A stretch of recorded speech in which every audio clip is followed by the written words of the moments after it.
Headline sponsored by Abhilashi Group of Institution. Join us to beat the crowd. मुख्यमंत्री ने startup योजना और मुख्यमंत्री स्वावलंबन योजना के लाभार्थियों से की बातचीत। लाभार्थियों की सुविधा के लिए योजना का मॉड्यूल ऑनलाइन जारी किया। 1 वर्ष के बजाय 6 महीने बाद जारी होगा ब्याज। इंटरनेशनल टूरिज्म ऐप पर चमकेगा जंजैहली क्षेत्र में इको साहसिक और ग्रीन टूरिज्म के मेल से पर्यटन को लगेंगे नए पंख। इसे लेकर खाका तैयार। कोरोना की स्थिति सामान्य होने के साथ ही उठाए जाएंगे ठोस कदम। खाद्य एवं नागरिक आपूर्ति मंत्री ने बिलासपुर में विकासात्मक कार्यों संबंधी अधिकारियों से लिया जायजा। मंत्री ने लंबित पड़े कार्यों को जल्द से जल्द निपटाने के अधिकारियों को दिए निर्देश। और 10 सितंबर से खुलेंगे हिमाचल प्रदेश के धार्मिक स्थल। प्रदेश सरकार के फैसले का नैना देवी के पुजारियों और दुकानदारों ने किया स्वागत। दुकानदारों की जिंदगी फिर से लौटेगी पटरी पर। नमस्कार, आप देख रहे हैं आज 24x7। मैं हूं जनीशा। राज्य सरकार ने मुख्यमंत्री स्वावलंबन योजना के अंतर्गत प्रदान किए जाने वाले अनुदान को ट्रेजरी के बजाय नोडल बैंकों से आवंटित करने और 60% अनुदान अग्रिम किश्त के रूप में प्रदान करने की अधिसूचना जारी कर दी है। यह बात मुख्यमंत्री ने शिमला से वीडियो कॉन्फ्रेंसिंग के माध्यम से स्टार्टअप योजना और मुख्यमंत्री स्वावलंबन योजना के लाभार्थियों से बातचीत करते हुए कही। जयराम ठाकुर ने कहा कि इसके अतिरिक्त लाभार्थियों को ब्याज अनुदान 1 वर्ष के बजाय 6 महीने बाद जारी किया जाएगा।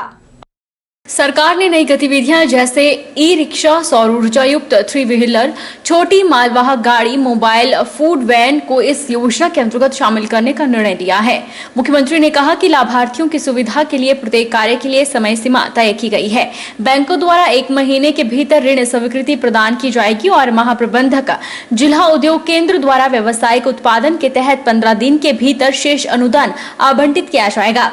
मुख्यमंत्री ने कहा कि यह योजना मई 2018 में युवाओं को स्वरोजगार स्थापित करने के लिए वित्तीय सहायता प्रदान करने के उद्देश्य से आरंभ की गई थी।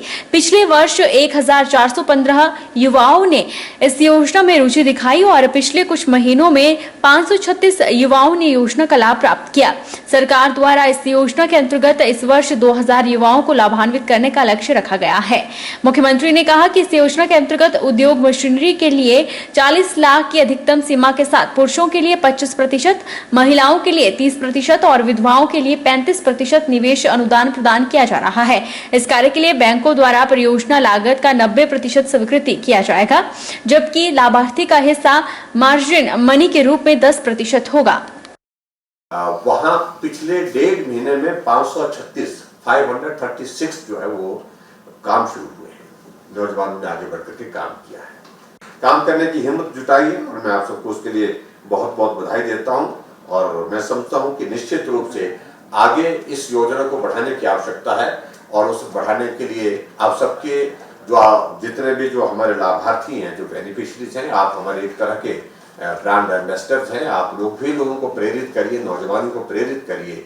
जिस काम में आप कर रहे हैं उससे हट करके नया इनिशिएटिव में कुछ उनको आप सलाह दे सकते हैं, राय दे सकते हैं, वो आगे बढ़ सकते हैं।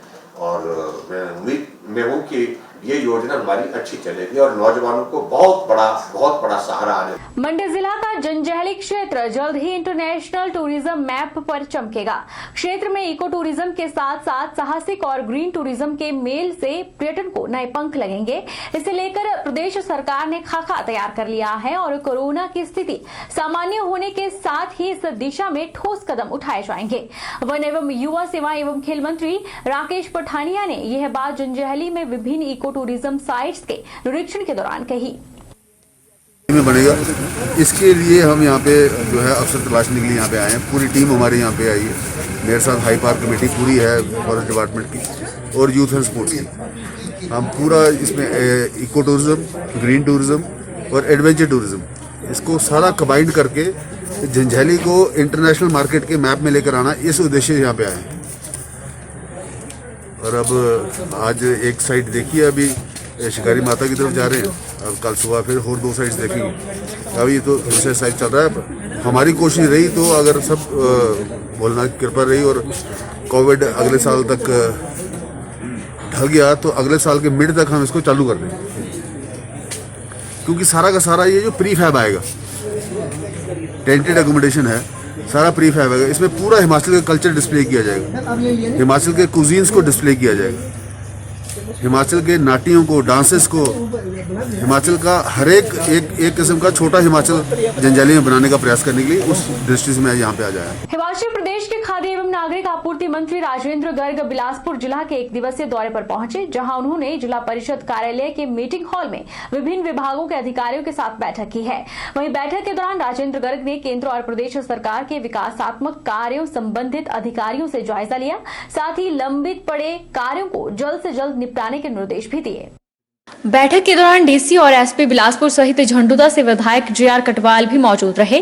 बिलासपुर जिला में सरकारी नौकरी कर वेतन देने वाले 5 अधिकारी और कर्मचारियों द्वारा बीपीएल के नाम पर सस्ता सरकारी राशन डकारने के मामले को बड़ा घोटाला करार देते हुए दोषियों के खिलाफ सख्त कार्रवाई करने की बात कही। साथ ही मंत्री ने बीते दिन हुई कैबिनेट मीटिंग के दौरान इस मुद्दे को रखने की बात कहते हुए पंचायत स्तर पर एसडीएम द्वारा मामले की जाँच का फैसला कैबिनेट द्वारा लिए जाने और इस मामले में संलिप्त किसी भी अधिकारी को ना बख्शे जाने की बात कही।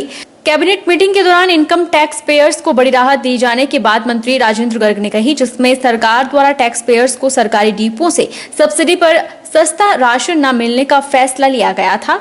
तो वहीं अब इस निर्णय में आंशिक संशोधन कर टैक्स पेयर्स को सरकारी डिपो पर राशन मिलने के साथ ही सब्सिडी पर आटा चावल उपलब्ध होने और तेल और दालों सहित अन्य सामान को सब्सिडी के दायरे से बाहर करने की बात कही है।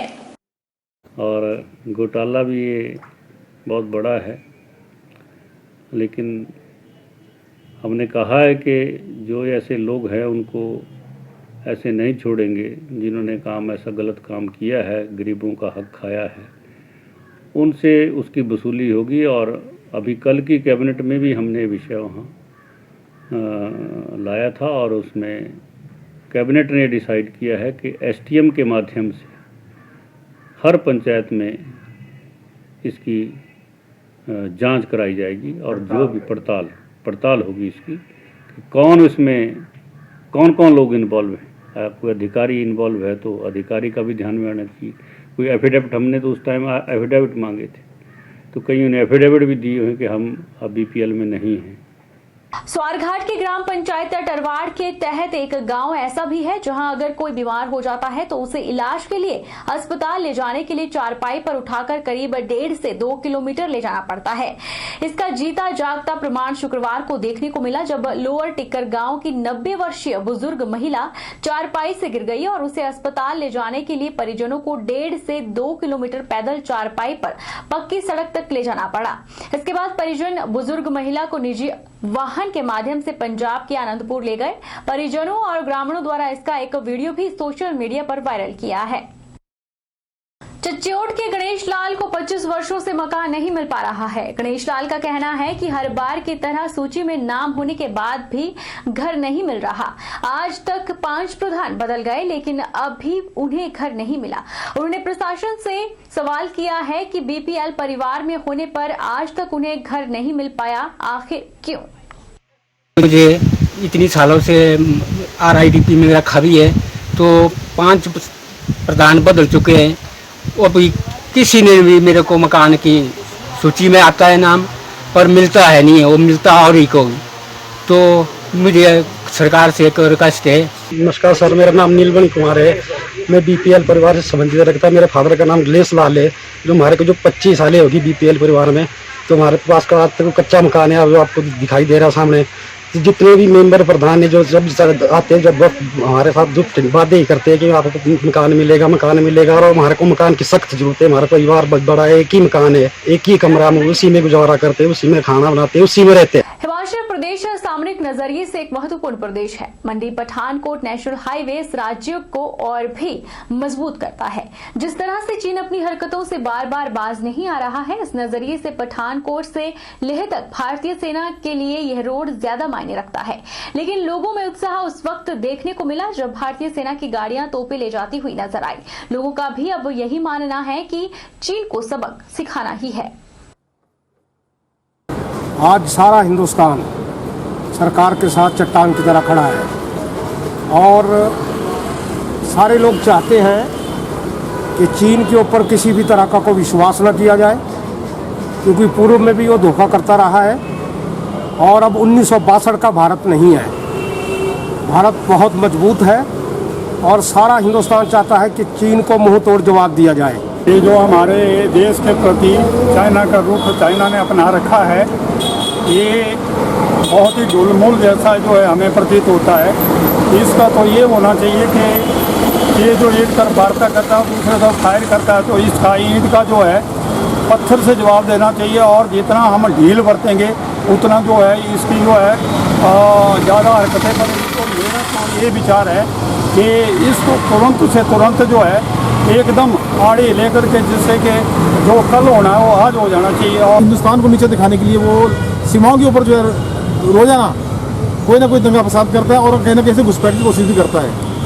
रही बात चीन को सबक सिखाने की, तो चीन को सबक सिखाने के लिए जो युद्ध है ये कोई आखिरी हमारा जो विकल्प नहीं है। युद्ध से दोनों देशों की तबाही होती है और सैनिकों के ही साध्य नहीं, इसमें आम नागरिकों को भी बहुत ज़्यादा नुकसान होता है। लेकिन कूटनीति के हिसाब से चाइना को सबक सिखाना ही चाहिए। वैसे कभी रूस में हमारे गृह मंत्री और चीन के गृह मंत्री के बीच में बैठक हो रही है, लेकिन इसका नतीजा खास अच्छा नहीं हुआ, क्योंकि चीन की ये नीति रही है हमेशा ही वो धोखा देता आया है। 62 में जैसे हिंदी चीनी भाई भाई का नारा लगाता आया, लेकिन तब से वो हमला करता आया। रुकेंगे एक छोटे से ब्रेक के लिए, ब्रेक के उस पार फौरन लौटेंगे।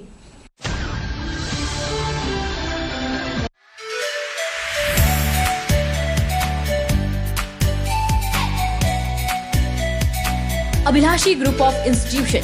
Here you can get admission in 2020 and 21 for BTech in Civil, Mechanical, Electrical and Computer Science Engineering, Diploma in Civil, Mechanical and Electrical Engineering, B Pharmacy, B.Ed, D.L.Ed, MSc, Physics, Chemistry, Botany, A&M, GNM, BSc Nursing and Post Basic BSc Nursing courses. For detailed inquiry, please contact Abhilashi Group of Institutions near Chowk, Tehsil Bald, District Mandi, Himachal Pradesh.